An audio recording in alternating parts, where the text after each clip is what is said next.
Good morning, class 8. I welcome you all to yet another class of the subject SST. In this class, we will going to continue with the chapter which we have already started, that is your first chapter of your civics portion, which is Constitution and Need for Law. In our last classes, we have already discussed that what do we mean by the Constitution, why it is so much necessary for any country, for a democratic form of government, to have a constitution. Then what do we mean by the law, and why do we need the law as well? In our last classes, we have also studied that our constitution is based upon certain ideals or the ideas, and these ideas were being gathered from all over the world, from all over the constitution of the different countries. Like we have studied sovereignty, secular, socialist, republic, democratic.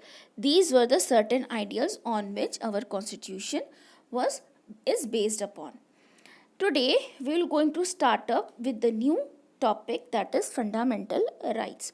Fundamental rights, simply those rights which are the essential rights of the citizen of our country. हमारी country का जो citizen है उसके लिए कौन कौन सी ऐसी rights हैं जो कि एसेंशियल राइट्स हैं, जो मदद करेंगी to make him grow and prosper as a better citizen, as a better human being. So there are 6 fundamental rights, 6 fundamental rights हैं, और ये जो fundamental rights हैं ये हमें हमारे constitution ने दिया हुआ है, being granted by our constitution, and this fundamental rights is safeguarded by the judiciary. हमारा ये जो fundamental rights हैं, अगर कोई हमसे इनमें से कोई भी right लेने की कोशिश करता है, so in that case to safeguard the fundamental right there is judiciary, और आप judiciary के पास जा सकते हो. So let's start with the rights which are being given to us. The first right is right to equality. Right to equality मतलब हमारा जो constitution है, it declares that all the citizens of the country are equal irrespective of their caste, creed, religion, their gender, their educational status, their economical status. किसी भी तरह से हम किसी भी इंडियन जो सिटीज़न हैं उनको हमें डिस्क्रिमिनेट नहीं करना है. हर एक इंसान को इक्वल बेसिस पे ट्रीटमेंट मिलना चाहिए. देखो यहाँ पर कुछ एक्सेप्शंस हैं. What are those exceptions? हमारा जो कॉन्स्टिट्यूशन है it has granted certain reservations to few classes. कुछ क्लासेस को हमारे कॉन्स्टिट्यूशन ने रिजर्वेशन दिया हुआ है, जैसे scheduled tribe, scheduled caste and the other OBC और दी अदर बैकवर्ड क्लासेस. ये जो रिजर्वेशन है वो इसलिए दिया गया है बिकॉज ये जो लोग थे SC/STs एंड द OBCs और जो माइनॉरिटी थे वो जब हमारी इंडिपेंडेंस से पहले इनके साथ बहुत ज़्यादा एक्सप्लॉयटेशन हुआ, इनका बहुत ज़्यादा एक्सप्लॉयटेशन हुआ. तो इस एक्सप्लॉयटेशन को कंपनसेट करने के लिए और उनको नॉर्मल वॉक ऑफ लाइफ में जो जनरल सिटीज़न हैं उनके साथ लाके खड़ा करने के लिए गवर्नमेंट ने उनको कुछ स्पेशल राइट्स दी हुई हैं. So this is right to equality. Then next comes the right to freedom. Right to freedom मतलब हमें आज़ादी का हक़ मिला है. See there are 7 right to under this head right to freedom. 7 rights हैं जो हमें इस राइट टू फ्रीडम के अंडर दी गई हैं. The first one is freedom of speech and expression. मतलब हम कहीं पर भी अपने एक्सप्रेशन को, अपने स्पीच को एक्सप्रेस कर सकते हैं पब्लिकली, लेकिन वो किसी के लिए भी ह्यूमिलिएटिंग नहीं होनी चाहिए. और अगर ऐसा हुआ तो जिसके अगेंस्ट आप बोल रहे हो वो आपके ऊपर लीगल एक्शन लेने के लिए पूरी तरह से you can say he is free to do that. Then next one is freedom to assemble peacefully and without arms. मतलब हम कहीं पर भी पीसफुली गैदर हो सकते हैं without any arms and ammunitions. Then after that next is freedom to form association and unions. मतलब हम कहीं पर भी जहाँ पे भी हम रह रहे हैं, जहाँ पे हम जॉब कर रहे हैं, तो हम ऐसे बहुत सारे एसोसिएशंस और यूनियंस बना सकते हैं जो हमारे जनरल जो हमारी नीड है उसको फुलफ़िल करे, हमारे प्रॉब्लम्स को देख सके। हमारे जैसे आपके इंडस्ट्री में होती है ना, वर्कर्स यूनियन होती है, तो वो क्या करती है कि जो वर्कर्स होते हैं और जो मैनेजमेंट होता है उनके बीच का इट इज़ अ लिंकेज, और वो जो वर्कर्स कोई भी प्रॉब्लम फेस कर रहे होते हैं तो वो मैनेजमेंट तक पहुंचाता है।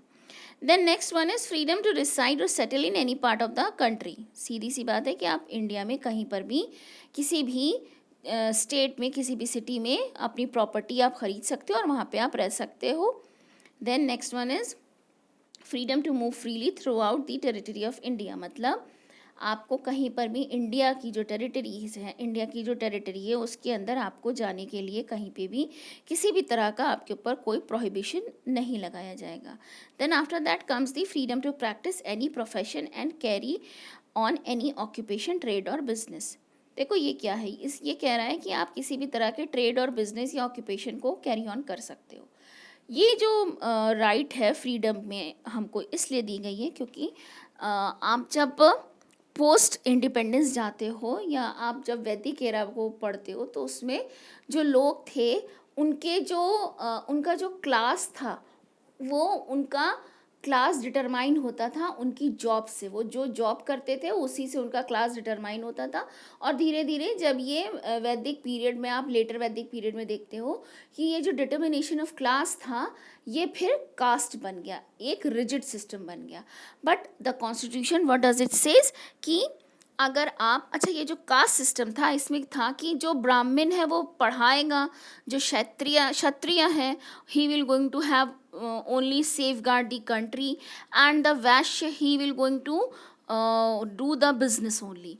बट हमारे कॉन्स्टिट्यूशन ने कहा कि no, this can not be the thing. जो ब्राह्मण है he can do a business, जो क्षत्रिय है he can be a teacher, and the Vaishya he can be a warrior also. So यहाँ पर इस कास्ट के भी सिस्टम को कर्व करने की कोशिश की गई। Then next freedom is freedom to convict that the people can be convicted by court, and अगर उनके राइट्स को हैम्पर किया गया तो protection is also provided to people who have been convicted by the court. मतलब यहाँ पर अगर कोई भी आपको कहीं पे भी आप किसी जुर्म में कोई भी इंसान पुलिस उसको लेकर के जा रही है तो वो अपने आप को सेफगार्ड कर सकता है। कैसे कर सकता है? वो अपने लिए एक लॉयर हायर कर सकता है और केस को फाइट कर सकता है। इसी तरह से हमारा जो कॉन्स्टिट्यूशन है वो ये भी हमको राइट देता है कि हमारे यहाँ पुलिस किसी को भी इस तरह से आ करके कैप्चर करके ले जा नहीं सकती है। फॉर दैट पुलिस के पास लीगल वारंट होना चाहिए। Then next one is rights against exploitation. What does it mean? देखो ये जो राइट्स अगेंस्ट एक्सप्लॉयटेशन है ये बात करता है इलीगल ह्यूमन ट्रैफिकिंग की। मतलब इलीगल ह्यूमन ट्रैफिकिंग मतलब कि बच्चों को या वुमेन हैं, छोटे बच्चे हैं, उनको कहीं से भी उनका किडनैप कर लेना, and after kidnapping them, after capturing them, उनको कहीं पर बेगरी के लिए लेकर जाना या किसी इंडस्ट्री में उनको लेकर के जाना किसी काम के लिए, या वुमेन्स को किसी ह्यूमिलिएटिंग जॉब्स में उनको रख देना। तो इन सब को भी, या 14 साल से कम के बच्चे को किसी तरह की जॉब या किसी तरह के कह सकते हो कि इकोनॉमिक ऑर्गेनाइजेशन या किसी भी तरह के इस तरह के कारखानों में काम करने के लिए रोकने के लिए, to safeguard the children as well as the women, ये हमारा जो राइट है वो दिया गया। Then after that comes the right to freedom of religion. What does it mean? आपको किसी भी रिलीजन को प्रैक्टिस करने की पूरी आज़ादी है।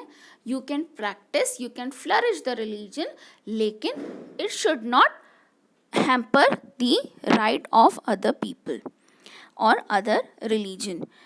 यहाँ पर हमें राइट दी गई है कि we can also establish any institution which can propound our religion, और यहाँ पर आप अपने इस रिलीजन जो इंस्टीट्यूशन है इसके थ्रू आप चैरिटी भी कर सकते हो या अपने रिलीजन के अदर अफेयर्स को भी कैरी फॉरवर्ड कर सकते हो। बट यहाँ पर एक रिस्ट्रिक्शन है कि कोई भी रिलीजन किसी भी गवर्नमेंट या स्कूल में या गवर्नमेंट एडेड स्कूल में नहीं प्रीच किया जाएगा या पढ़ाया नहीं जाएगा। Then next one is cultural and educational rights. It simply means कि हर किसी के जो कल्चर हैं उसको सेफगार्ड करने की, उसको प्रिजर्व करने की आपको पूरी आज़ादी है and you can go with your culture and आपको उस कल्चर को लोगों तक पहुंचाने के लिए आप कोई एजुकेशनल इंस्टीट्यूट भी ओपन कर सकते हो। Then last and the very important one is right to constitutional remedies. देखो राइट टू कॉन्स्टिट्यूशनल रेमेडीज़ क्या है? इट इज़ सिंपली कि आपके जो कॉन्स्टिट्यूशन है वो आपको जो आपकी राइट्स हैं उसको सेफगार्ड करता है, और अगर ये राइट कभी कोई कैप्चर कर ले या आपका हैम्पर करता है तो कॉन्स्टिट्यूशन आपको पूरी आज़ादी देता है कि you can go and file a case against that person and fight a case, and इस तरह से आप अपने राइट्स को सेफगार्ड कर पाओगे। और ये आपकी जो फ्रीडम है ये आपको कौन दे रहा है? कॉन्स्टिट्यूशन। देखो ये सारी जो राइट्स हैं यहाँ पर एक इम्पॉर्टेंट चीज़ है कि हो सकता है there might be a situation in a country like you can say हमारे यहाँ राइट्स हो सकते हैं या हमारे यहाँ इमरजेंसी हमारी कंट्री में अगर इम्पोज कर दी गई है या कोई ऐसी हमारी एक्सटर्नल कोई इमरजेंसी आ गई है, तो इस केस में आपकी ये सारी की सारी राइट्स या कुछ राइट्स को पोस्टपोन किया जा सकता है for a certain duration of time. To this, we come to an end of today's class. For the next topic, that is your fundamental duties, we're going to catch up in our next class. Thank you so much. Have a great day ahead.